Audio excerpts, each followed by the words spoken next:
আসলে বাচ্চ যদি বলতে হয় তাহলে হয়তো আমরা একটা ঘটনা দিয়ে পুরো গল্পটা শুরু করতে পারি। আমরা চাই একটা গল্প দিয়ে শুরু করি।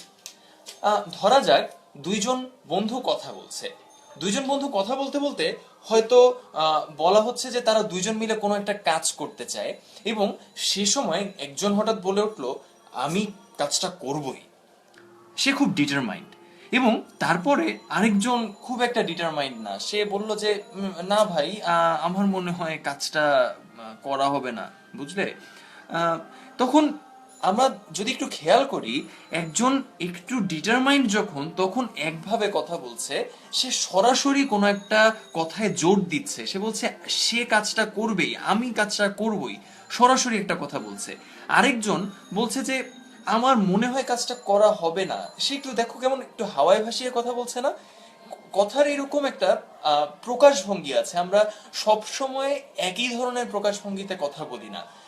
যেমন একজনের হয়তো একজন সম্পর্কে কথা বলা হচ্ছে, ধরা যাক তোমার কাছে ফার্স্ট বয়, এবং সেই ফার্স্ট বয়টা নিয়ে আলোচনা করা হচ্ছে বা ফার্স্ট গার্লকে নিয়ে আলোচনা করা হচ্ছে, হয়তো কেউ একজন বলে উঠলো সে সকলের দ্বারা সমাদৃত। দেখো, আহ, এভাবে বলা হচ্ছে যে সে সকলে তাকে সমাদর করে, এভাবে যেভাবে কথাটি বলা যেত, দেখো, সকলে তাকে সমাদর করে, এভাবে যেমন করে বলা যেত, এভাবে না বলে এখানে বলা হচ্ছে সে সকলের দ্বারাই সমাদৃত। সুতরাং এখানেও প্রকাশভঙ্গি, একই কথার দুই ধরনের প্রকাশভঙ্গি আমরা পেয়েছি। এইভাবেই বিভিন্ন ধরনের প্রকাশভঙ্গি নিয়েই আমাদের এই বাচ্চের অধ্যায়টি। আমরা আশা করব তোমাদের আজকের ক্লাসটি তোমরা খুবই উপভোগ করবে। আমি চাইবো যে আজকে যারা ক্লাসটি করছো সবাই নিজেদের কলেজের নাম এবং কোন জায়গা থেকে আজকের এই ক্লাসটি করছো কমেন্টের মাধ্যমে আমাদেরকে জানাও, তাহলে আমরা বুঝতে পারবো তোমরা কোন কোন জায়গা থেকে আজকের এই লাইভ ক্লাসে অংশ নিচ্ছ।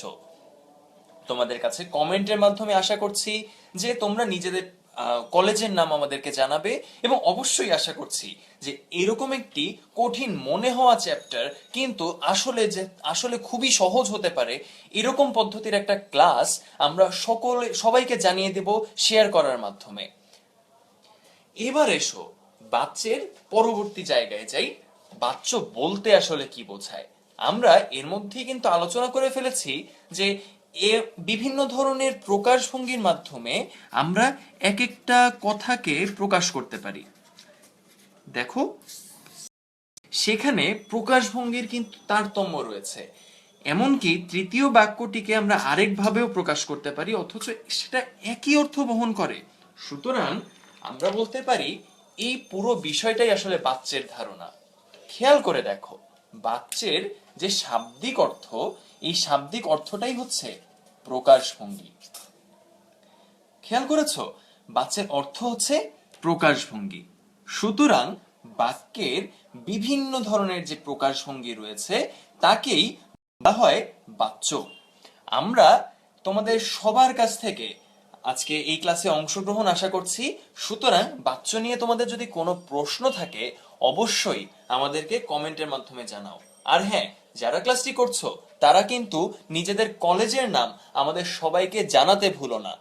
নিজেদের কলেজের নাম অবশ্যই আমাদের যে ভিডিও লিংকটি রয়েছে সেই ভিডিও লিংকের কমেন্টে জানিয়ে দাও যে তোমরা কারা কারা আজকের এই ক্লাসে অংশগ্রহণ করছো। আমরা তোমাদের কাছ থেকে কমেন্ট আশা করছি, কমেন্টের মাধ্যমে আমরা জানতে চাই তোমরা কোন কোন জায়গা থেকে আজকের এই ক্লাসে পার্টিসিপেট করছো। এখন আমরা বাচ্চের সংজ্ঞা তো জানলাম, বাচ্য তাহলে কিরকম ধরনের হতে পারে? আমরা এর মধ্যে বলেছি না যে বাক্যের বিভিন্ন ধরনের প্রকাশভঙ্গিকে বাচ্য বলছি। সুতরাং যেহেতু বিভিন্ন রকম বাচ্চের কথা আমরা শুরুতেই বলেছি, বিভিন্ন রকম প্রকাশভঙ্গির কথা আমরা শুরুতেই বলেছি, সুতরাং সেই বিভিন্ন ধরনের প্রকাশভঙ্গিকে নিশ্চয়ই আমরা কতগুলো প্রকারভেদে ভাগ করতে পারি। অর্থাৎ বাচ্য কয় প্রকার সেটা আমরা শুরুতেই এখন জেনে নিই। খেয়াল করো, বাচ্চের প্রধানত প্রকারভেদ কয়টা সেটা আমরা কিন্তু এখানে দেখিয়ে দিচ্ছি। আমাদের তারপর আছে কর্মবাচ্য, এরপর আছে ভাববাচ্য। তাহলে আমাকে বলো তো, বাচ্য কয় প্রকার হলো? বাচ্য তাহলে কয় প্রকার হলো? আমরা বলেছি কর্তৃবাচ্য, কর্মবাচ্য এবং ভাববাচ্য, এই 3 প্রকারের বাচ্য রয়েছে। প্রধানত বাচ্য তাই 3 প্রকার। এটা ছাড়াও আরো এক বিশেষ ধরনের বাচ্য রয়েছে, যে বিশেষ ধরনের বাচ্যের নাম কর্ম কর্তৃবাচ্য। মনে রাখবে, এটি কিন্তু এর প্রধান প্রকারভেদ নয়, অর্থাৎ বাচ্যের মূলত 3টি প্রকারভেদ রয়েছে, কিন্তু একটি অপ্রধান বাচ্য রয়েছে, যে বাচ্যটাকে আমরা সাধারণত প্রধান প্রকারভেদের মাধ্যমে প্রকাশ করতে চাই না, বা আমরা বলি না যে সেটা মূল প্রকারভেদের আওতাভুক্ত, কারণ এটি কর্মবাচ্য এবং কর্তৃবাচ্য এই দুটোর মোটামুটি একটা সমন্বয় বলে আমরা ধরে নিই। সুতরাং এটা বলা যায় যে এটা একটা অপ্রধান বাচ্য। তাহলে আমাদের তো জানা হলো যে বাচ্য কয় প্রকার। আমরা মূল আলোচনায় এখন প্রবেশ করব যে কোন বাচ্য কিভাবে হয়। আমরা চাইবো তার আগে তোমাদের অবশ্যই আমরা চাই যে তোমরা আমাদেরকে বিভিন্ন ধরনের প্রশ্ন করো বাচ্য সম্পর্কে, এবং তোমাদের বন্ধুদেরকে ট্যাগ করো, ট্যাগ করে জানিয়ে দাও আজকের এই ক্লাসটি এখানে হচ্ছে। মূল আলোচনায় প্রবেশের সময় আমরা চাইবো যে সবাই যেন আমাদের এখানে উপস্থিত থাকে, কেউ যেন মূল আলোচনাটা একদম মিস না করে। এবার এসো আমরা মূল আলোচনায় যাই, যে প্রকারভেদগুলা এগুলো কিভাবেই বা করা হলো, এগুলো কেনই বা নাম কর্তৃবাচ্য, কর্মবাচ্য বা ভাববাচ্য, কিভাবে সেটা হলো একটু খেয়াল করে দেখো ব্যাপারটা কিভাবে হলো। আমরা সাধারণত সরাসরি যখন কথা বলে থাকি তখন সাধারণত আমরা কর্তৃবাচ্য ব্যবহার করে থাকি। তোমাদেরকে জানিয়ে রাখি একটা গুরুত্বপূর্ণ তথ্য, তোমরা যদি ইংরেজিতে ভয়েস অধ্যায়টি খুব ভালোভাবে পড়ে থাকো তাহলে এই বাচ্চের অধ্যায়টিও কিন্তু তোমার খুব পরিষ্কার হয়ে যাবে। কারণ আমরা মূলত বাংলাদেশি যারা ব্যাকরণবিদ আছেন তাদের কাছ থেকে শুনতে পেয়েছি এবং পড়ে জানতে পেরেছি যে বাচ্য হলো এই ভয়েসেরই একটা বাংলা রূপ। সুতরাং কর্তৃবাচ্য, কর্মবাচ্য যদি বুঝতে হয় অন্তত এই দুটো প্রকারভেদ, তাহলে তুমি যদি ভয়েস চ্যাপ্টারটি খুব ভালো করে পড়ে থাকো তাহলেই তোমার কাছে একদম পরিষ্কার হয়ে যাবে। তোমার কি মনে আছে যে ভয়েস কয় প্রকার? একটু ইংরেজির প্রশ্ন, তবুও তোমাদের কাছে জানতে চাই ভয়েস কয় প্রকার এবং কি কি। কমেন্টের মাধ্যমে তোমাদের প্রশ্নের উত্তরের জন্য অপেক্ষা করছি। কেন জিজ্ঞেস করছি তা এখনই বলে দিব, কিন্তু ভয়েস কয় প্রকার এবং তোমরা সেটা জানো কিনা কয় প্রকার ও কি কি, সেটা আমাদেরকে জানাও কমেন্টের মাধ্যমে। তোমাদের উত্তরের জন্য অপেক্ষা করছি। হ্যাঁ, আমরা উত্তর পেয়ে যাচ্ছি আস্তে আস্তে তোমাদের কাছ থেকে। অ্যাক্টিভ এন্ড প্যাসিভ 2 প্রকার। হ্যাঁ, আমাদের কাছে ফাইজা সোহা, আহমেদ আদিব আরাফ, মাহরুফ, আব্দুল্লাহ সাদাব সিদ্দিকী অনেকেই উত্তর দিচ্ছ, তোমাদেরকে অনেক বেশি ধন্যবাদ। আমরা চাইবো যে তোমরা আরো অনেক বেশি করে রেসপন্স করো যে কোনো প্রশ্নের উত্তরের ক্ষেত্রে। এখন আসো আমরা অ্যাক্টিভ এবং প্যাসিভ এই দুটো নিয়ে যখন আলোচনা করছি, কিভাবে আমাদের বাচ্চের সঙ্গে সেটা রিলেটেড, কিভাবে সেটা সম্পর্কিত। আমরা যে কর্তৃবাচ্যের কথা বলছি সেটা আসলে অ্যাক্টিভ ভয়েসের বাংলা রূপ। অ্যাক্টিভ ভয়েসে আমরা কিভাবে কথা বলতাম একটু মনে করার চেষ্টা করো। ধরা যাক আই ইট রাইস, আমি বলতাম আই ইট রাইস, আমি ভাত খাই। আমি যখন সরাসরি কোনো একটা কাজ নিজের থেকে করার কথা বলছি এবং আমার সাথে সেই ভার্ব বা ক্রিয়ার সরাসরি সম্পর্ক ছিল, আমি বলতাম সেটা অ্যাক্টিভ ভয়েস। এবং কর্তৃবাচ্যেও ঠিক একই ধরনের কথা প্রচলিত এবং একইভাবেই সেটা চলে। আমি কাজটা করব, আমি যখন এভাবে সরাসরি আমার কোনো কাজের কথা বলছি তখন আমি কর্তৃবাচ্য ব্যবহার করছি। ঠিক একইভাবে যখন অন্য কোনো একটা কর্তা, ধরা যাক এখানে আমরা ছাত্রদের কথা বলছি, ছাত্ররা অঙ্ক করছে, অথবা বলা যায় সাকিব আল হাসান বল করছে, অথবা বলা যায় যে মুশফিকুর রহিম ব্যাট করছে, মেসি ফুটবল খেলছে। অর্থাৎ কেউ যদি সরাসরি কোনো একটা ক্রিয়া সম্পাদন করে তাহলেই আমরা সেটাকে কর্তৃবাচ্য বলবো। এখন ব্যাকরণিক দৃষ্টিকোণ থেকে সরাসরি কাজ করা এটা বলতে আসলে কিভাবে বোঝা যেতে পারে সেই জিনিসটা এখন একটু আলোচনা করি। দেখো, আমরা প্রথমেই কর্তৃবাচ্যের একটা শর্ত জেনে নিই। এখানে কর্তার অর্থ প্রাধান্য রক্ষিত হয়। কর্তার অর্থ প্রাধান্য যদি রক্ষিত হয় তার মানেটা কি? মানেটা হচ্ছে আমি কাজটা করব, এখানে আমার কাজ করার কথা এখানে প্রধান রূপে প্রতীয়মান হচ্ছে। ছাত্ররা অঙ্ক করছে, এখানে আমাদের যে ছাত্ররা কর্তাটি রয়েছে সেই ছাত্ররা এখানে মূল কর্তা হিসেবে রয়েছে, তাদের অর্থ প্রাধান্য রক্ষিত হচ্ছে। তোমাকে যদি প্রশ্ন করা হয় পরীক্ষার হলে যে কর্তৃবাচ্যে কোন বিষয়টির অর্থ প্রাধান্য রক্ষিত হয়, তখন তুমি অবশ্যই উত্তর করতে ভুলো না কর্তার অর্থ প্রাধান্য রক্ষিত হয়। এখন মনে রাখবে কর্তায় সাধারণত প্রথমা বা শূন্য বিভক্তি ব্যবহৃত হয়। দেখো তো আমি, এখানে কোন বিভক্তি যুক্ত রয়েছে? তোমাদের কাছ থেকে উত্তর চাই। আমি কাজটি করব, এখানে কোন বিভক্তি যুক্ত রয়েছে? কর্তার সাথে। আমি তোমাদেরকে বলে দিতে চাই যে এখানে আমি হচ্ছে কর্তা, তাহলে এখানে কোন কর্তা রয়েছে? কমেন্টের মাধ্যমে আমাদেরকে জানাও কোন কর্তা এখানে রয়েছে, বা কোন বিভক্তি রয়েছে, দুঃখিত। হ্যাঁ, তোমাদের কাছ থেকে উত্তর পাচ্ছি আস্তে আস্তে। অসাধারণ অসাধারণ, তোমাদের কাছ থেকে উত্তর পাচ্ছি। আনিকা সুবা, মোহাম্মদ আব্দুল্লাহ সাদাব, স্কাই হিরো মেহেদি, হৃদয় রিদি, এরকম অনেকেই আমাদেরকে উত্তর জানাচ্ছ। একজন উত্তর দিয়েছে এটা সপ্তমী, এটা ভুল উত্তর। তোমাদেরকে জানিয়ে দিতে চাই এখানে শূন্য বিভক্তি রয়েছে বা প্রথমা বিভক্তি রয়েছে। কেন? কারণ হচ্ছে যদি আমির সাথে, আমি একটা মূল পদ, এটার সাথে কোন রকম কিন্তু বাড়তি কোনো একটা শব্দ বা শব্দাংশ যুক্ত হয়নি, সুতরাং এখানে কোনো ধরনের বিভক্তি নেই। আবার দেখো ছাত্ররা, এখানেও কিন্তু শূন্য বিভক্তি। আমরা যখন শূন্য বিভক্তি বলি এক বচনে অশূন্য এবং বহু বচনে সাধারণত রা, এরা এরকম যদি থাকে তখনই আমরা বলি কর্তায় শূন্য বিভক্তি রয়েছে। একইভাবে আমাদের কর্তৃবাচ্যের কর্তায় প্রথমা বা শূন্য বিভক্তি এখানে প্রযুক্ত। এখন আমাদের কর্মপদ কোনটি? তোমাদের কি মনে আছে আমরা যখন কারক পড়েছিলাম আমরা কিভাবে কর্ম আইডেন্টিফাই করতাম, কর্মপদটা কিভাবে খুঁজে বের করতাম? একটা প্রশ্ন করতাম। তোমরা কি আমাকে বলতে পারো যে কর্মপদ বের করার প্রশ্নটি কি? কোন একটা বাক্যকে কোন প্রশ্নটি করলে আমি কর্মপদ পেতে পারি? তোমাদের কাছ থেকে জানতে চাই, প্রথমে আমাদেরকে জানাও। তোমাদের কাছ থেকে জানতে চাই যে কিভাবে আমরা একটা বাক্যে কর্মপদ বের করতাম। দারুণ দারুণ, তোমাদের কাছ থেকে রেসপন্স পেয়ে আমরা খুবই খুশি। এখানে আমাদের কি বা কাকে, এই প্রশ্ন দুটো করতাম। এই দুটো প্রশ্ন করে আমরা কর্মপদ বের করতাম।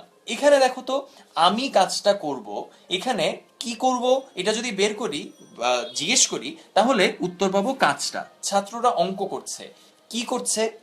তাহলে উত্তর পাবো অঙ্ক করছে। এই ক্ষেত্রে তাই কর্মপদগুলো আমরা পেয়ে গেলাম। খেয়াল করে দেখো কর্মপদে দ্বিতীয়া, ষষ্ঠী বা শূন্য বিভক্তি এই তিনটার যে কোনো একটা হতে পারে।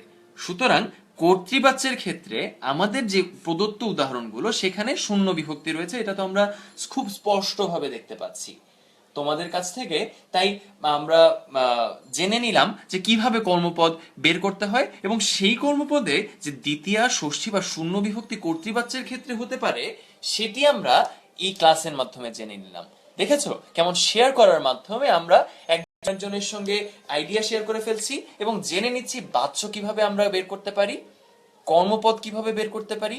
বাচ্যের পুরো অধ্যায়টাই আমরা এভাবে তোমাদের কাছ থেকে শিখে নিতে চাই এবং এই ক্লাসে আলোচনার মাধ্যমে বের করে নিতে চাই। তাই তোমাদের অংশগ্রহণ কিন্তু ভীষণ গুরুত্বপূর্ণ। কর্তৃবাচ্যের অংশটুকু শেষ। যদি তোমাদের কোনো প্রশ্ন থাকে তাহলে কর্তৃবাচ্য সম্পর্কিত প্রশ্ন অবশ্যই কমেন্টের মাধ্যমে জানাও। আর হ্যাঁ, ক্লাসের কথা কিন্তু শেয়ার করতে ভুলো না। আমরা চাই সর্বোচ্চ সংখ্যক অংশগ্রহণের মাধ্যমে একটা বাংলা ক্লাস হতে থাকুক, যেটা সবার কাজে লাগবে। এবার এসো কর্মবাচ্যে যাই। কর্মবাচ্য জিনিসটা কি? কর্মবাচ্য মূলত কর্মকে নিয়ে, এটা তার কিন্তু নাম থেকেই বোঝা যাচ্ছে। আমরা একটু আগে বলে ফেলেছি না কর্মপদ কিভাবে বের করে? এখানে কর্মপদের অর্থ প্রাধান্য রক্ষিত হবে। এটাই হচ্ছে কর্মবাচ্যের প্রধান কথা। যেহেতু কর্মবাচ্য, সেহেতু কর্মপদটির অর্থ প্রাধান্য সাধারণত রক্ষিত হবে, এবং সেই ক্ষেত্রে কর্মের সাথে ক্রিয়ার একটা সম্পর্ক তৈরি হয়, সেই সম্পর্কটাই প্রধান রূপে প্রতীয়মান হয়। এত কঠিন কঠিন কথা গিয়ে লাভ নেই, কিন্তু আমরা খুব সহজে বের করে ফেলতে পারবো আসলে কর্মবাচ্যের পুরো কনসেপ্টটা কি। একটু খেয়াল করো, দেখো, শিকারী কর্তৃক ব্যাঘ্র নিহত হয়েছে, একটা বাঘের কথা বলা হচ্ছে যেটা শিকারী কর্তৃক নিহত হয়েছে। আবার দেখো, দস্যুদল কর্তৃক গৃহটি লুণ্ঠিত হয়েছে। এখানে আরেকটা বাক্য রয়েছে, চোরটা ধরা পড়েছে, যেখানে উহ্য একটা অংশ রয়েছে আমাদের দ্বারা। তোমরা এরকম চোরটা ধরা পড়েছে এরকম বাক্য দেখলে কিন্তু কনফিউজড হয়ে যেও না, এবং সেখানে তোমাদের বুঝতে হবে যে কোনো একটা অংশ সেখানে উহ্য রয়েছে, এবং সেটা একটু সেন্স খাটালেই তোমরা বুঝতে পারবে যে আমাদের দ্বারা অথবা জনগণের দ্বারা চোরটা ধরা পড়েছে, এলাকার লোকেদের দ্বারা চোরটা ধরা পড়েছে। এরকম বিভিন্ন ধরনের কর্তা আমরা ব্যবহার করতে পারি। কর্তার এখানে কিন্তু অস্তিত্ব আছে, এবং কর্তা কিন্তু এই চোর না।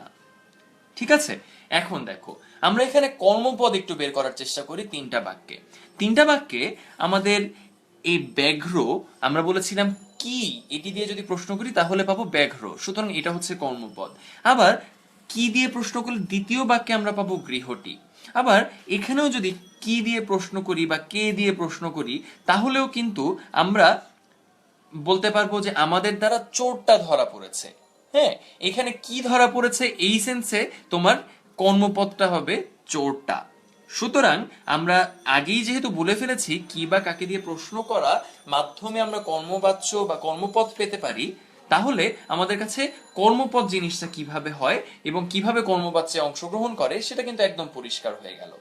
কর্মবাচ্যের এখন মূল সংজ্ঞায়নে যাই। এখানে বলা হয় যে বাক্যে ক্রিয়ার সাথে কর্মের সম্পর্ক প্রধান রূপে প্রতীয়মান হয় তাকে বলা হয় কর্মবাচ্য। এটা কিরকম? আমরা আমাদের আগের বাক্যগুলো যদি খেয়াল করি, তাহলে ক্রিয়া এখানে কোনটি? এখানে ক্রিয়া হচ্ছে লুণ্ঠিত, নিহত, ধরা, এগুলো খেয়াল করে দেখেছো? এবং তার ঠিক পাশেই কিন্তু এভাবে কর্মপদটি অবস্থান করছে। সুতরাং একটা আরেকটার সাথে এরকম সরাসরি সম্পর্ক যুক্ত হচ্ছে, এবং তাদের মধ্যকার যে সম্পর্ক, সেই সম্পর্ক এখানে সরাসরি ভাবে প্রতীয়মান হচ্ছে। সুতরাং কর্মের সম্পর্ক এখানে প্রধান রূপে প্রতীয়মান হওয়ার কারণে আমরা একে বলছি কর্মবাচ্য। আমরা তোমাদের কাছ থেকে কিন্তু অনেক প্রশ্ন আশা করছি, তোমাদের যদি কোনোভাবে বোঝার অসুবিধা থাকে তাহলে আমরা চাইবো তোমরা প্রশ্ন আমাদেরকে কমেন্টের মাধ্যমে করো। কর্মবাচ্যে সাধারণত কর্মে প্রথমা বা শূন্য বিভক্তি হয়, এবং সেখানে কর্তায় তৃতীয়া বিভক্তি হয়। আমাদের কি মনে আছে যে তৃতীয়া বিভক্তি কোনগুলো?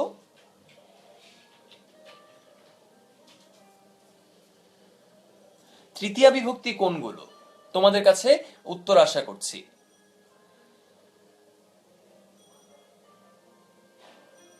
তৃতীয়া বিভক্তি কোনগুলো, এগুলো তোমাদের কাছ থেকে উত্তর আশা করছি কমেন্টের মাধ্যমে। আমাদেরকে কমেন্টের মাধ্যমে জানাও। হ্যাঁ, হামিম সাইদ উত্তর দিচ্ছে যে দ্বারা, দিয়া, কর্তৃক, এই তিনটি হচ্ছে আমাদের তৃতীয়া বিভক্তি। এই দ্বারা, দিয়া, কর্তৃক এগুলো কিন্তু এক এক ধরনের অনুসর্গ। এখন কর্মবাচ্যে আমরা কর্তার কথা যদি বলি, আমাদের আগের বাক্যগুলোতে আমরা কিন্তু খেয়াল করেছি যে শিকারী কর্তৃক ব্যাঘ্র নিহত হয়েছে, অর্থাৎ মূল কর্তার সাথে কর্তৃক একটা অংশ রয়েছে, দস্যু দলের সাথে কর্তৃক একটা অংশ রয়েছে, এবং যে উহ্য অংশ সেখানে আমাদের দ্বারা এই অংশটা রয়েছে। সুতরাং কর্মবাচ্যের প্রথম নির্দেশক হচ্ছে তোমার কর্তা পদের সঙ্গে অবশ্যই দ্বারা, দিয়া, কর্তৃক এই অংশগুলো থাকবে, এই অনুসর্গগুলোর ব্যবহার হবে। একটা ব্যতিক্রম অনেক সময় অনেকে বুঝতে পারে না, সেটা হচ্ছে কখনো কখনো কর্মের দ্বিতীয়া বিভক্তিও হতে পারে। কর্মে আমরা আগে বলেছিলাম প্রথমা বিভক্তি হয়, এখানে দ্বিতীয়া বিভক্তিও হতে পারে। যেমন এখানে বলা হয়েছে আসামিকে জরিমানা করা হয়েছে। এখন কিভাবে সেটা আমরা বুঝতে পারবো যে এইটা আসলে কর্মবাচ্যের বাক্য? একটু উহ্য অংশগুলো তোমাদের চিন্তা করে নিতে হবে। খেয়াল করে দেখো, এখানে ধরা যেতে পারে পুলিশ দ্বারা একটা অংশ, যেই অংশটা উহ্য রয়েছে, পুলিশ দ্বারা আসামিকে জরিমানা করা হয়েছে। সুতরাং যখনই কর্তা পদের সঙ্গে এরকম দ্বারা দিয়া কর্তৃক এই অংশটা কখনো কখনো বাক্যে উল্লেখ থাকে, কখনো কখনো বাক্যের মূল ভাব থেকে সেটা বোঝা যেতে পারে, তখনই আমরা বুঝতে পারবো সেটা আসলে কর্মবাচ্যের বাক্য। তোমাদের যদি কর্মবাচ্য নিয়ে কোনো ধরনের প্রশ্ন থাকে তাহলে এখন আমাদেরকে কমেন্টের মাধ্যমে জানাও। আমরা এখনই আমাদের পরবর্তী প্রকারভেদে যাব।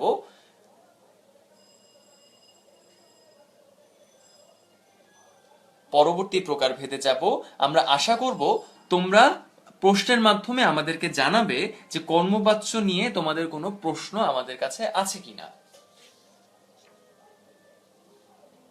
এবার এসো আমরা ভাববাচ্যে যাই। ভাববাচ্য এই বিষয়টাও কিন্তু একদম সহজ।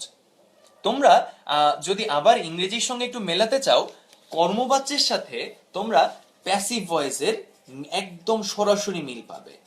কেননা আমরা যে আই ইট রাইস এই উদাহরণটা দিয়েছিলাম, এখানে কিন্তু rice is eaten by me, এইভাবে আমরা একটা বাক্যকে প্রকাশ করতে পারতাম। এবং যদি তোমার এটাকেই বাংলা করতে হয়, দেখো বাই মি, আমার দ্বারা ভাত খাওয়া হচ্ছে। দেখেছো প্যাসিভ ভয়েসের সঙ্গে কর্মবাচ্যের একদম মিল। কিন্তু এখন আমরা যে বাচ্যটা পড়ছি সেটা সাধারণত ইংরেজিতে সেরকম ভাবে দেখা যায় না। অর্থাৎ ভয়েস যে অধ্যায়টি রয়েছে সেই ভয়েস অধ্যায়টিতে কর্তৃবাচ্য, কর্মবাচ্য, অ্যাক্টিভ ভয়েস এবং প্যাসিভ ভয়েসের রূপে রয়েছে, কিন্তু ভাববাচ্যের কোনো অস্তিত্ব সাধারণত আমরা ভয়েসে দেখতে পাই না। ভাববাচ্যের কথাগুলো কিরকম? ভাববাচ্যের কথাগুলো সাধারণত এরকম, একটু হাওয়ায় ভাসানো টাইপ। ধরা যাক তুমি কারোর সঙ্গে ঝগড়া হয়েছে, এরকম একটা অবস্থায় তুমি বলছো যে আমার যাওয়া হবে না, বা তুমি কোথাও যেতে চাচ্ছ না তার সঙ্গে, তুমি তখন বললে যে আমার যাওয়া হবে না। তুমি কিন্তু বললে না আমি যাব না। এই কথাটি কিন্তু তুমি এভাবেও বলতে পারতে, আমি যাব না। কিন্তু তুমি এইভাবে না বলে তুমি বরং বলছো আমার যাওয়া হবে না। এভাবে যখন কোনো একটা আমরা যখন কোনো একটা ক্রিয়াপদকে এরকম যাব না এই অংশটাকে যাওয়া হবে না এভাবে বলে যখন একটু হাওয়ায় ভাসিয়ে দেই, তখন সাধারণত ভাববাচ্য হয়।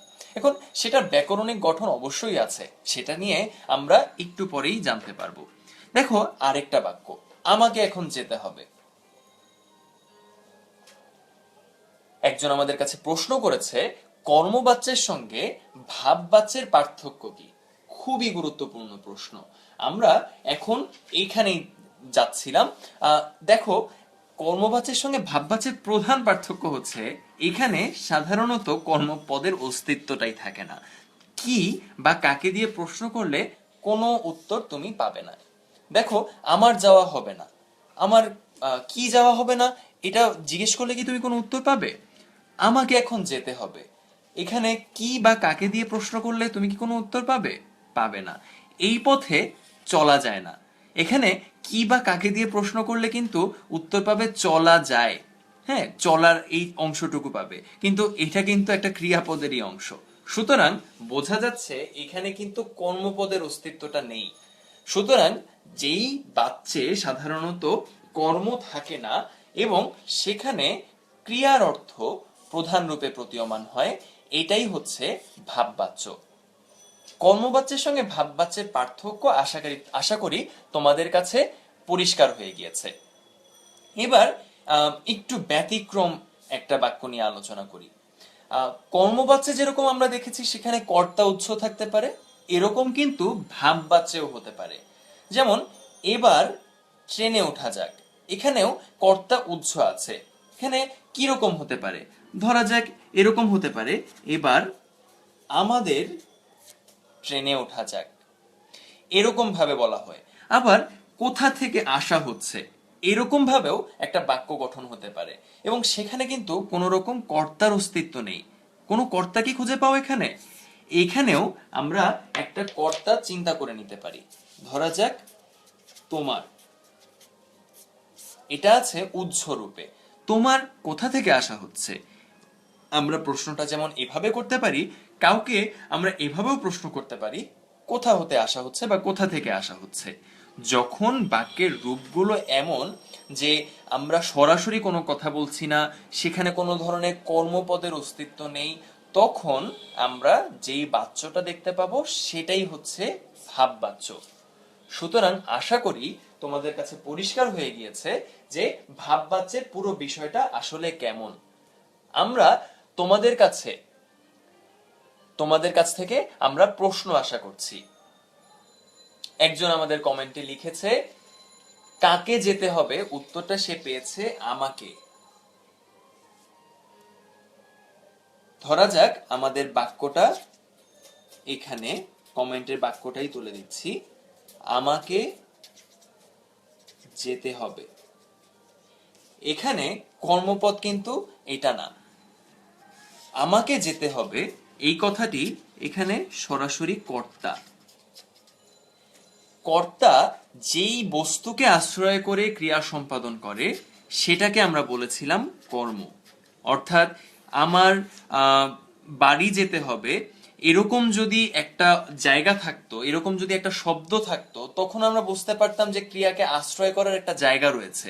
কিন্তু সেখানেও কিন্তু কি বা কাকে দিয়ে প্রশ্ন করলে উত্তরটা আমরা পাই না, আমরা পেতাম কোথায়। এই প্রশ্নটা করলে বাড়ি যেতে হবে উত্তর পেতাম। সুতরাং এই সেন্টেন্সটাতে কর্মপদ আসার কোনো সুযোগ নেই, এবং এই কারণেই এখানে কর্তা শুধু রয়েছে, কর্মপদের অস্তিত্ব নেই, একটা ক্রিয়া রয়েছে এবং সেখানে ক্রিয়ার অর্থ প্রাধান্য রক্ষিত হচ্ছে। এরকম একটা সেন্টেন্সে আমরা বলতে পারি যে সেখানে ভাববাচ্য হয়েছে। একজন আমাদেরকে একইভাবে এইভাবে উত্তর দিয়ে দিচ্ছে যে ভাববাচ্যে কর্তা থাকবে না এবং কে বা কি দিয়ে প্রশ্ন করলে উত্তর পাবো না। হ্যাঁ, সে যদি ঈশা, তুমি উত্তরটা ঠিকই দিয়েছো। এভাবেই আমরা সাধারণত ভাববাচ্যে আমরা যে কোনো ধরনের আইডেন্টিফিকেশন করে থাকি। সুতরাং এখন আমাদের পরীক্ষার হলে যদি প্রশ্ন হয় কোন বাচ্যে কি কি ধরনের অর্থের প্রাধান্য রক্ষিত হয়, তুমি তাহলে উত্তরটি দিতে পারবে? আপনাদের কাছে প্রশ্ন করতে চাই যে কর্তৃবাচ্যে কোন পদের অর্থ প্রাধান্য রক্ষিত হয়। ধরা যাক আমাদের সামনে একটা বাক্য রয়েছে, রবীন্দ্রনাথ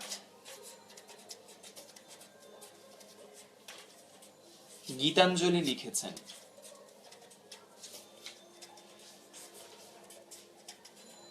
রবীন্দ্রনাথ গীতাঞ্জলি লিখেছেন, এবং এই ক্ষেত্রে কোনটি কর্তাপদ এবং এখানে আমরা কিভাবে বুঝবো যে কোনটির অর্থ প্রাধান্য রক্ষিত হচ্ছে।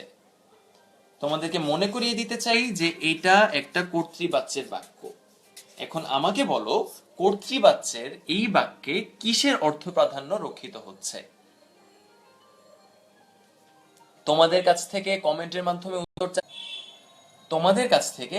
মাধ্যমে উত্তর চাচ্ছি। আমাদেরকে জানাও যে এই বাক্যটি যদি কর্তৃবাচ্যের বাক্য হয় তাহলে কর্তৃবাচ্যের বাক্যে কোন পদটির অর্থ প্রাধান্য রক্ষিত হয়।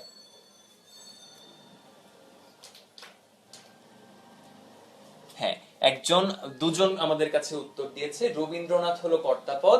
এখানে আমরা যেটা বুঝতে পারি, কর্তার অর্থ প্রাধান্য রক্ষিত হচ্ছে। মনে রাখবে, কর্তৃবাচ্যে অন্য কিছুর নয়, যখনই সেটা কর্তৃবাচ্য তখন সেখানে কর্মপদ তো নয়ই, বরং একটা কর্তা পদের অর্থ প্রাধান্য রক্ষিত হবে। সুতরাং এটি একদম ভুল করো না যে আমরা কিভাবে কোন বাচ্যে কোন পদের অর্থ প্রাধান্য পেতে পারি। আমাদের এখানে একটি তালিকা আমরা করে দিয়েছি, এটা অবশ্যই নোট করে ফেলবে, পরীক্ষায় অবজেক্টিভের উত্তরে এটা অবশ্যই দিয়ে আসবে। যদি তোমাকে প্রশ্ন করা হয় যে কর্তৃবাচ্যের বাক্যে কিসের অর্থ প্রাধান্য রক্ষিত হয়, তোমাকে বলতে হবে কর্তার অর্থ প্রাধান্য রক্ষিত হয়। একইভাবে যদি কর্মবাচ্যে কিসের সম্বন্ধ প্রধান রূপে প্রকাশিত হয় বা কোনটি প্রধান রূপে প্রকাশিত হয়, এটি যদি তোমাকে প্রশ্ন করা হয় তাহলে উত্তর দিবে কর্মের সাথে ক্রিয়ার সম্বন্ধ প্রধান রূপে প্রকাশিত হয়। আবার যদি ভাববাচ্য হয় তখন সেখানে ক্রিয়ার অর্থ বিশেষভাবে ব্যক্ত হয়। এই তিনটি বাক্য একদম ভুল করো না। যদি তোমার পরীক্ষার হলে প্রশ্ন আসে অবশ্যই আশা করি তোমরা সঠিকভাবে উত্তর করে আসবে। আমাদেরকে একজন স্কাই হিরো মেহেদি সে আমাদেরকে প্রশ্ন করেছে তৃতীয়া বিভক্তি কোনগুলো। তোমাকে প্রথমেই আহ্বান জানাবো যে আমাদের কারকের ক্লাসটি এবং একই সঙ্গে সমাসের ক্লাসটি খুব ভালোভাবে করে ফেলতে, এবং সেখানেই বিভক্তির উত্তর পেয়ে যাবে। তোমার উত্তরটি সরাসরি দিয়ে দিচ্ছি। তৃতীয়া বিভক্তি হচ্ছে দ্বারা, দিয়া, কর্তৃক। তবে স্কাই হিরো মেহেদির জন্য এবং তার মতো আরো এরকম যারা আমাদের পূর্ববর্তী ক্লাসগুলো করেনি তাদের জন্য আমরা জানিয়ে দিচ্ছি কিভাবে আমাদের পূর্বের ক্লাসগুলো তোমরা পেতে পারো।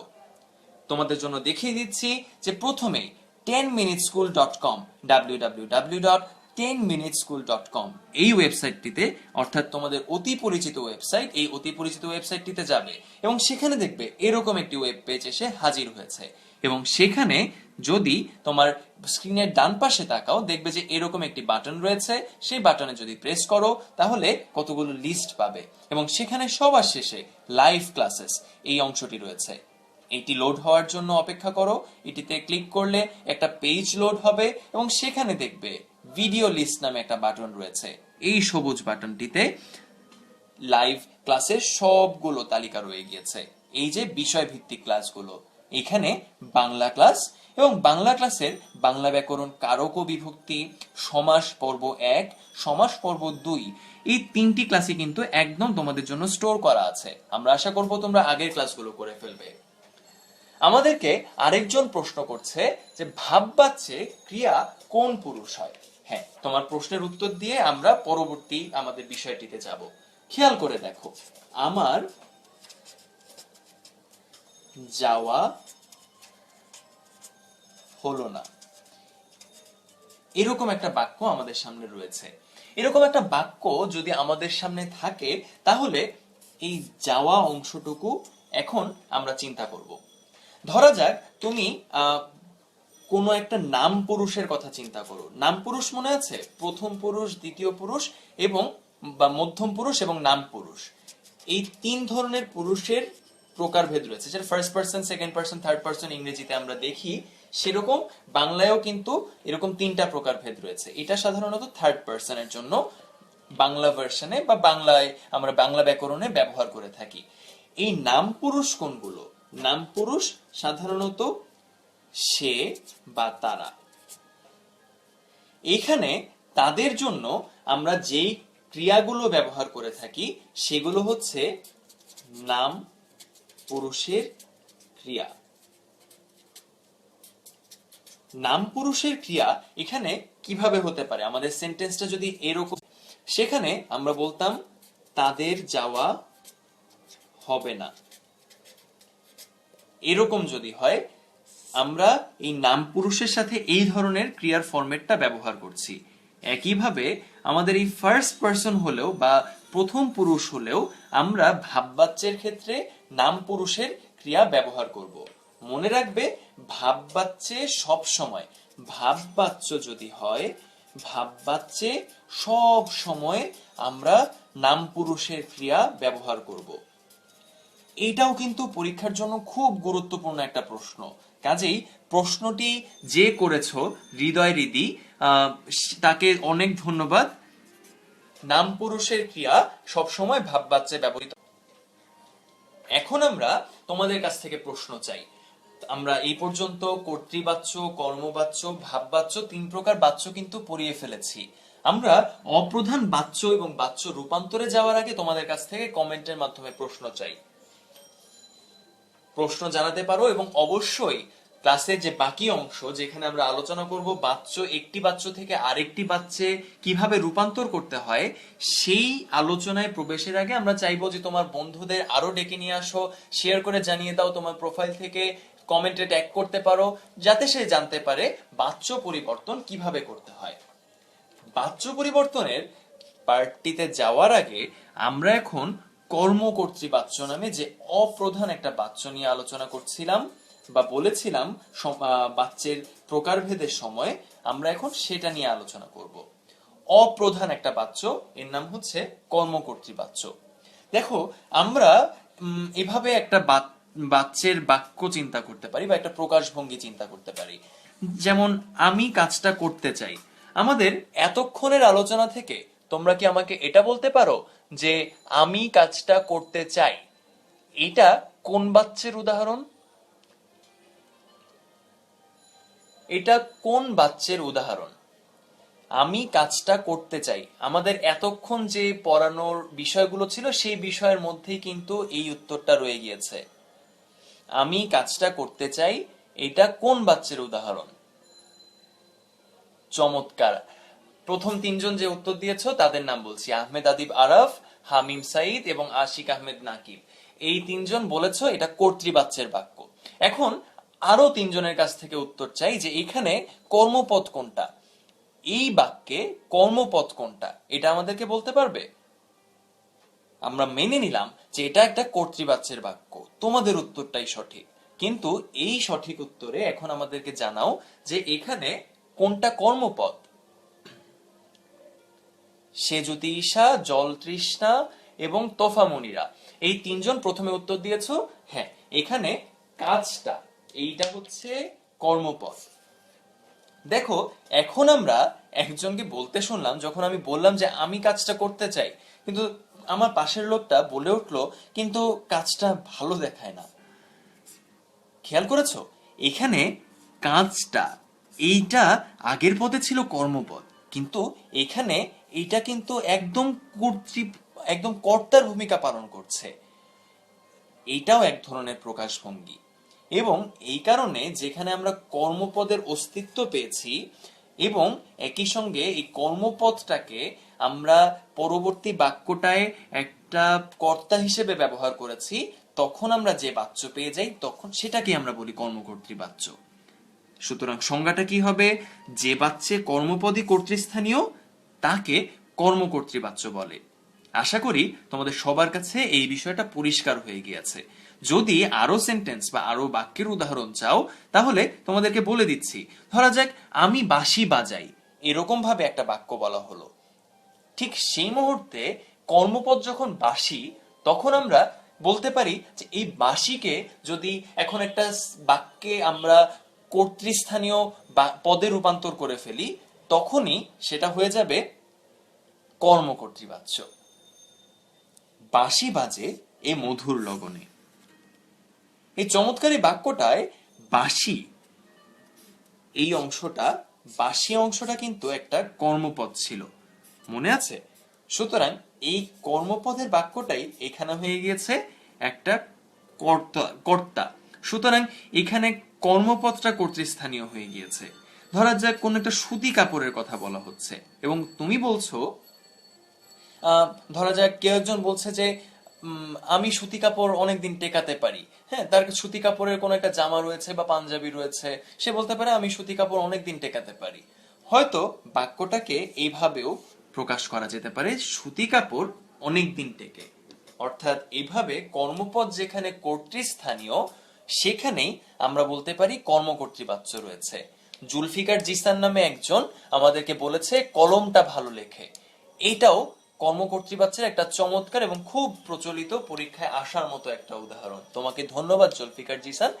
এখানেও কর্মপদ ছিল কলমটা, এবং এখানে আমরা বলতে পারি যে যদি বাক্যটা হয় কলমটা ভালো লেখে, তখন এই কলমটা, এই অংশটা হবে কর্তাস্থানীয়। সুতরাং এখানেও কর্মকর্তৃবাচ্যের প্রয়োগ আমরা খুব পরিষ্কারভাবে দেখতে পাচ্ছি। এখন আমরা বাচ্য পরিবর্তনে চলে যাই।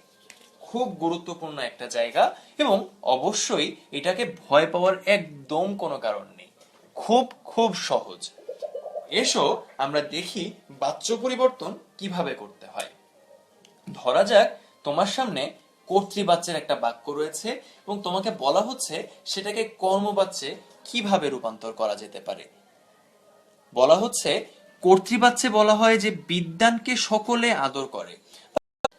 তোমার বাক্যটা যদি এরকম হয় যে বিদ্বানকে সকলে সমাদর বা আদর করে, সেই ক্ষেত্রে তুমি কর্তৃবাচ্য থেকে কর্মবাচ্যে কিভাবে নিবে? একটু মনে করার চেষ্টা করো। কর্মবাচ্যে আমরা কিন্তু প্রথমেই বলেছিলাম সেখানের যে কর্তা, সেই কর্তা থাকবে দ্বারা, দিয়া, কর্তৃক সহ তৃতীয়া বিভক্তির যে অনুসর্গগুলো রয়েছে সেগুলোর মাধ্যমে যুক্ত। সুতরাং এখানে আমরা যদি এভাবে চিন্তা করি বাক্যটা আসলে কি, বাক্যটা আসলে হচ্ছে সকলে হচ্ছে এখানে কর্তা, সকলে বিদ্বানকে আদর করে। সুতরাং কর্তা আইডেন্টিফাই করা কিন্তু খুব গুরুত্বপূর্ণ। সকলে বিদ্বানকে আদর করে, তাহলে আমার সকলের পরে দ্বারা, দিয়া, কর্তৃক ইত্যাদি অনুসর্গের ব্যবহার করতে হবে। সুতরাং এখানে সকলের দ্বারা একটা অংশ আমরা পেয়ে গেলাম। আবার সকলের দ্বারা যদি অংশটা ব্যবহার করতে হয়, আমরা বলেছিলাম যে কর্মবাচ্যে আমাদের কর্মপদটা সাধারণত শূন্য বিভক্তির হয়। সুতরাং বিদ্বান যে অংশটা রয়েছে এখানে কোনো ধরনের বিভক্তি থাকবে না। বিদ্বান সকলের দ্বারা, বিদ্বান সকলের দ্বারা এরকম যদি হয়, তখন আদর পদটি বা সমাদর পদটি আদৃত বা সমাদৃত হয়ে যাবে। যেখানে এই স্টেটমেন্টটি খুব ব্যবহার করা হয় যে কর্তৃবাচ্যে ব্যবহৃত মিশ্র ক্রিয়া, যেই মিশ্র ক্রিয়া বলতে এই আদর বা ক্রিয়াপদ যেটাই বলো, এই ক্রিয়াপদটি কর্মবাচ্যে যৌগিক ক্রিয়াজাত ক্রিয়া বিশেষণ রূপে ব্যবহৃত হয়। ব্যাপারটা কিন্তু খুব কঠিন কিছু না। যেমন আদর থেকে আমরা বলতে পারি আদৃত, আদর থেকে আদৃত, আঘাত থেকে আহত। এরকম যখন আমরা ট্রান্সফারটা করতে পারছি বা পরিবর্তনটা করতে পারছি, সেটাকেই আসলে যৌগিক ক্রিয়াজাত ক্রিয়া বিশেষণ বলা হচ্ছে। সুতরাং যৌগিক ক্রিয়াজাত ক্রিয়া বিশেষণ নিয়ে খুব একটা চিন্তিত হওয়ার কোনো কারণ নেই। আদরকে আদৃত, আঘাতকে আহত, এরকম ভাবে লেখাকে লিখিত, এরকম ভাবে বিভিন্ন ভাবে কিন্তু আমরা পদটিকে, ক্রিয়াপদটিকে পরিবর্তন করে কর্মবাচ্যের উপযোগী করে ফেলতে পারি। আমরা বাচ্য পরিবর্তন কিন্তু শুরু করে দিয়েছি। সুতরাং তোমাদের বন্ধুদের অবশ্যই জানিয়ে দাও যে বাচ্য পরিবর্তনের মতো একটা গুরুত্বপূর্ণ অংশের আলোচনা শুরু হয়ে গিয়েছে। সুতরাং এটি শেয়ার করতে ভুলো না এবং কমেন্টে তোমার বন্ধুদের ট্যাগ করতে ভুলো না। একজন প্রশ্ন করছে, তোফা মনিরা, মিশ্র ক্রিয়া এটার মানে কি? মিশ্র ক্রিয়া এটির মানে আসলে ক্রিয়াপদকেই বোঝানো হচ্ছে। ক্রিয়াপদ, তোমার এতটুকু মনে রাখলেই হবে যে এইখানে একটা ক্রিয়াপদকে নির্দেশ করা হচ্ছে এবং একটা বাক্যে সেই ক্রিয়াপদ বিভিন্ন ভাবে থাকতে পারে। এই কারণে এটাকে মিশ্র ক্রিয়া সাধারণত বলা হয়। যে ধরো আমাদের একটা বাক্য আছে, রবীন্দ্রনাথ গীতাঞ্জলি লিখেছেন। এখানে মিশ্র ক্রিয়াটি কি রকম? মিশ্র ক্রিয়াটি হচ্ছে লিখ যোগ এ, তারপরে বাকি অংশ। সুতরাং এখানে একটা ক্রিয়ামূল রয়েছে, সেই ক্রিয়ামূলের সঙ্গে আরো একটা ক্রিয়াপদের অংশ বিশেষ যুক্ত হয়েছে, সব মিলিয়ে এখানে একটা মিশ্র ক্রিয়া তৈরি হয়েছে। সুতরাং মিশ্র ক্রিয়ার কনসেপ্টটা নিয়ে খুব একটা তোমার দুশ্চিন্তিত হওয়ার কোনো কারণ নেই। এটাকে তুমি একটা ক্রিয়াপদ হিসেবেই ধরে নিতে পারো। সেই ক্রিয়াপদটা আমরা পরবর্তীতে পরিবর্তন করে এই ধরনের একটা ফরম্যাট বা সিস্টেমে নিয়ে আসি। এখন আমরা কর্তৃবাচ্য থেকে কর্মবাচ্যের যে মূল কথাগুলো বলেছিলাম, সেই মূল কথাগুলোর আরো একটু রিপিট দেই। যেটা আমাদের কাছে একজন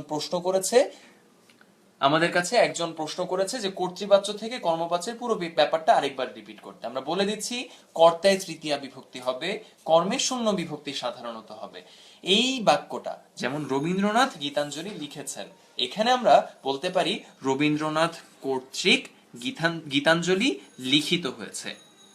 সুতরাং বুঝতে পারছো, লেখা থেকে আমরা লিখিত এই কথাটিতে নিয়ে এসেছি। সুতরাং এইভাবেই যৌগিক ক্রিয়াজাত ক্রিয়া বিশেষণ আমরা করে থাকি। ক্রিয়া বিশেষণ জিনিসটা কি, এটা নিয়েও একজন প্রশ্ন করেছে, আহমেদ আদিব আরাফ। একটু মনে করার চেষ্টা করো যে বিশেষণ মানে হচ্ছে কোনো একটা জিনিসের অবস্থা বা দোষ বা গুণ।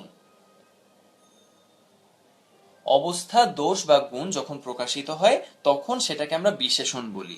এখানে আমাদের এই বাক্যটায় কর্মবাচ্যের বাক্যে আমরা কিন্তু হয়েছে এইটাকে মূল ক্রিয়াপদ হিসেবে যদি ধরি, সেই বাক্যটাকে বা সেই শব্দটাকে বা সেই ক্রিয়াপদটাকে কোয়ালিফাই করছে বা বর্ণনা করছে লিখিত অবস্থা, এই লিখিত শব্দটি।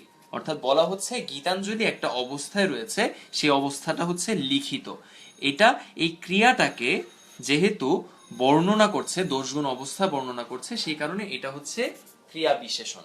আশা করি তোমার কাছে পরিষ্কার হয়ে গিয়েছে।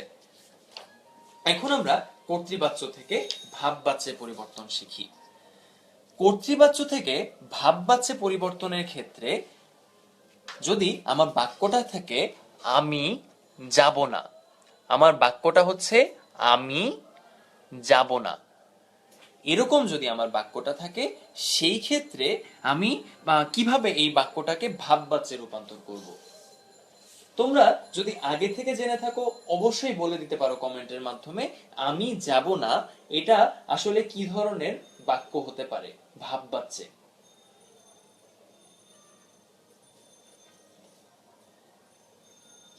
আমার যাওয়া হবে না, জল তৃষ্ণা নামে একজন, সে উত্তর দিয়ে দিয়েছে, চমৎকার উত্তর এবং সঠিক। কিন্তু সেটা কিভাবে হলো খেয়াল করে দেখো। আমরা এই বাক্যটা যখন পেয়ে গিয়েছি, এখন এই বাক্যটাকে একটু বিশ্লেষণ করেই বোঝার চেষ্টা করি। প্রথম কথা হচ্ছে ক্রিয়া নাম পুরুষের হবে। আমরা বলে দিয়েছিলাম না ভাববাচ্যের ক্রিয়া সব সময় নাম পুরুষের হয়, এই কারণে এখানে ক্রিয়া হয়েছে নাম পুরুষের। এবং এই নাম পুরুষের ক্রিয়া বলতে বোঝানো হচ্ছে এই যাওয়া হবে না, করা হবে না, খাওয়া হবে না, এরকম বিভিন্ন বিষয় বলা হবে না, এরকম ভাবে যখন আমরা কথা এভাবে প্রকাশ করছি তখন সেটা নাম পুরুষের ক্রিয়া। এবং কর্তায় ষষ্ঠী বা দ্বিতীয়া বিভক্তি হয়, এবং সেটা যাওয়া হবে না, বলা হবে না, করা হবে না, এইরকম ক্রিয়ার সাথে মিলিয়ে তোমার কর্তাটা প্রস্তুত করতে হবে। যাওয়া হবে না, এই আমি পদটার সাথে যদি আমরা যাওয়া হবে না এই অংশটার একটা সম্পর্ক স্থাপন করতে চাই, তাহলে আমার বলতে হবে আমার যাওয়া হবে না। এবং সেখানে যে বিভক্তি রয়েছে সেই বিভক্তিটা হচ্ছে র বিভক্তি। র বিভক্তিটা হচ্ছে ষষ্ঠী বিভক্তি। আমরা তোমাদেরকে বিভক্তির কনসেপ্টটা আগেই জানিয়েছি, সুতরাং র যে ষষ্ঠী বিভক্তি এটা বোঝা কিন্তু তোমাদের জন্য কঠিন হওয়ার কথা না। তানভীর রহমান নামে একজন প্রশ্ন করেছে নাম পুরুষ কি। আমরা কিন্তু এর মধ্যেই বিষয়টা আলোচনা করে ফেলেছি। আমরা আশা করব যারা শুরু থেকে ক্লাসে ছিলে তারা কেউ একজন তাকে উত্তরটি দেবে, তাহলে ক্লাসটা আরো বেশি পার্টিসিপেটরি হবে। চমৎকার, তানভীর রহমানের উত্তর একজন দিয়ে দিয়েছে, আহমেদ আদিব আরাফ, তোমাকে অনেক বেশি ধন্যবাদ। এখন আমরা কর্মবাচ্য থেকে কর্তৃবাচ্য এইখানে পৌঁছে যাই। বাচ্যের যে অংশটা ছিল কর্মবাচ্য সেটাকে কিভাবে আমরা কর্তৃবাচ্যে নিয়ে আসব। আমরা বলেছিলাম কর্মবাচ্যের একটা বাক্যে কর্তার সঙ্গে দ্বারা, দিয়া, কর্তৃক ইত্যাদি তৃতীয়া বিভক্তি প্রযুক্ত থাকে, এবং সেখানে আমরা ক্রিয়া বিশেষণ, যৌগিক ক্রিয়াজাত ক্রিয়া বিশেষণের অংশটার কথা বলেছিলাম, সেটা কিভাবে এখানে ব্যবহৃত হচ্ছে এই লিখিত শব্দটার মাধ্যমে কিন্তু আমরা পেয়ে গিয়েছিলাম। সুতরাং পুরনো বাক্যটাই যদি আমরা একটু বিশ্লেষণ করি, আমরা তাহলে বুঝতে পারবো যে কিভাবে কর্মবাচ্য থেকে কর্তৃবাচ্য, একটা কর্তৃবাচ্যের একটা বাক্য পাওয়া যেতে পারে। যেহেতু এটি পুরনো বাক্য, কর্তৃবাচ্যের বাক্যটা হবে রবীন্দ্রনাথ গীতাঞ্জলি লিখেছেন, এটা আমরা খুব স্পষ্টভাবে বুঝতে পারছি। সুতরাং আমরা আমাদের কর্তৃবাচ্যের যে নিয়মগুলো ছিল, যেই নিয়মগুলো আমরা দেখে এসেছিলাম, সেই নিয়মগুলো প্রথমে চিন্তা করে দেখব। কর্তায় প্রথমা বা শূন্য বিভক্তি হয়। দেখো তো রবীন্দ্রনাথের সঙ্গে কি বিভক্তি রয়েছে? শূন্য বিভক্তি। কর্মে দ্বিতীয়া বা শূন্য বিভক্তি হয়।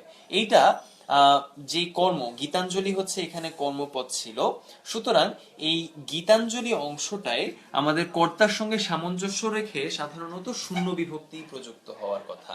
সুতরাং গীতাঞ্জলি এখানেও শূন্য বিভক্তি প্রযুক্ত হয়েছে।